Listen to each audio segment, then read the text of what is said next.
अडीच वर्षात खूप चक्रा मारल्यात, अजूनपर्यंत निवडणूक आयोगाकडून न्याय मिळाला नाहीये। कोर्टात काय होईल ते पाहावं लागेल। पक्ष चिन्हावरील सुनावणी संदर्भात सुप्रिया सुळेंनी ही प्रतिक्रिया दिली आहे।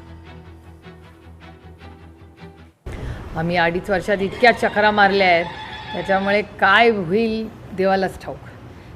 कारण असं की अडीच वर्षाची ही लढाई चाललेली आहे आणि अजूनपर्यंत आम्हाला ते इलेक्शन कमिशनमध्ये त्या न्याय मिळालाच नाही।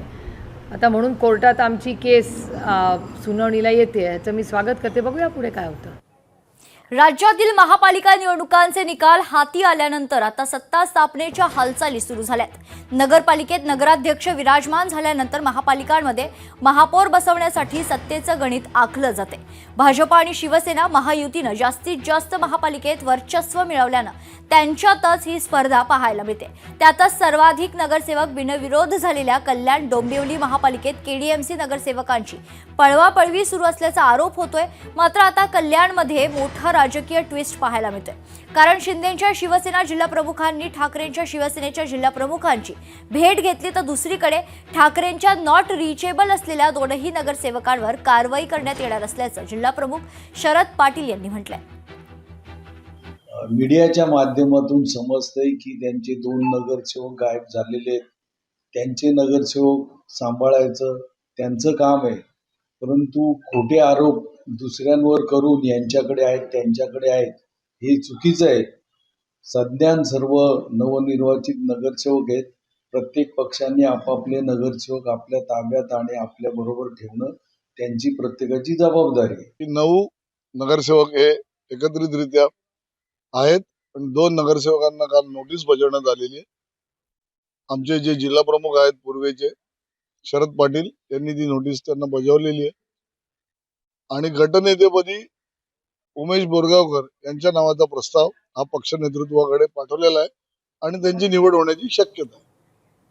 उद्या दुपारपर्यंत युतीचा निर्णय होईल। किती जागांवर निवडणूक लढवणार ते उद्या ठरेल।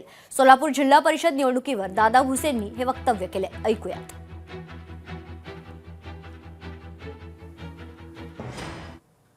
सोलापूर जिल्हा परिषद आणि पंचायत समिती ज्या काही निवडणुका प्रगतीपथावर आहे, या संदर्भामध्ये शिवसेनेच्या सर्व आमच्या मुंबईपासून तर स्थानिक पातळीवरच्या नेत्यांशी संवाद साधण्यात आलेला आहे।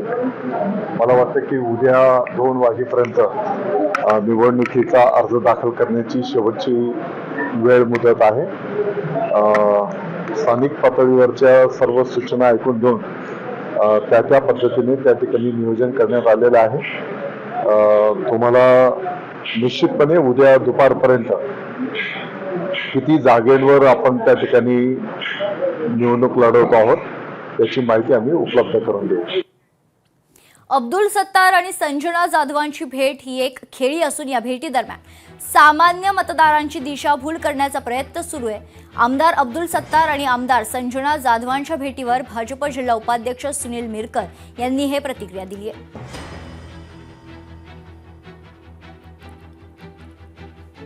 2024 मध्ये जी विधानसभा निवडणूक झाली आणि त्या विधानसभा निवडणुकीमध्ये आमदार अब्दुल सत्तार हे फक्त 2400 मतदानांनी निवडून आलेले आहे आणि ते जे 2400 मतदान आहे तर ते 2400 मतदान जर म्हटलं तर ते मेलेल्या माणसाच्या मतदान बोगस मतदान करून घेऊन डुप्लिकेट मतदान करून घेऊन ते 2400 मतांनी निवडून आलेले आहे। आता याचा अर्थ असा आपल्याला माहीत असेल की आमदार अब्दुल सत्तारच्या पायाखालची वाळू खरकलेली आहे। तो 1.5 लाखाच्या फरकाने मी विधानसभा निवडून येणार असं त्यांनी म्हटलं होतं, परंतु ते फक्त 2400 मताने विधानसभेला निवडून आलेले आहे। म्हणून त्यांना आता ही गोळाबेरीज करण्याची आवश्यकता त्यांना वाटते।